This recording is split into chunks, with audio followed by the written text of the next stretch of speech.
To start the business, world class business, I have joined this company by purchasing the products, and the business has been started.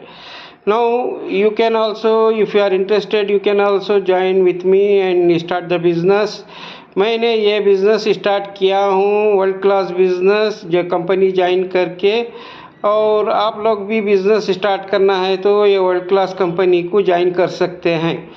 ಇದು ನಾನು ಸೇರಿದ್ದೀನಿ ಈ ಬಿಸ್ನೆಸ್ನಲ್ಲಿ. ಇದಕ್ಕೆ business start ಮಾಡೋದಕ್ಕೋಸ್ಕರ ನಾನು ಇದೆಲ್ಲ purchase ಮಾಡಿದ್ದೀನಿ. ಇದೆಲ್ಲ ಮಿನಿಮಮ್ ಇನ್ವೆಸ್ಟ್ಮೆಂಟಿಂದ ಸ್ಟಾರ್ಟ್ ಆಗಿಬಿಡುತ್ತೆ. ನೀವು ಇಷ್ಟವಾಗಿದ್ದರೆ ಬಿಸ್ನೆಸ್ ಜಾಯಿನ್ ಮಾಡೋಕ್ಕೆ ನೀವು ಎಲ್ಲರೂ ಸೇರಿಕೊಂಡು ನನ್ನ ಜೊತೆ ಸೇರಿ ಬಿಸ್ನೆಸ್ ಸ್ಟಾರ್ಟ್ ಮಾಡ್ಬೋದು. ಈ ಕಂಪನಿಗೆ ಸೇರಲು ಉಚಿತವಾಗಿ ರಿಜಿಸ್ಟ್ರೇಷನ್ ನಡೆಯುತ್ತೆ, ಆಮೇಲೆ ಉಚಿತವಾಗಿ ಟ್ರೈನಿಂಗ್ ಎಲ್ಲ ನಡೆಯುತ್ತೆ. ತಾವೆಲ್ಲರೂ ಇಷ್ಟವಾಗಿದ್ದರೆ ಇದಕ್ಕೆ ಸೇರಬಹುದು. Thank you.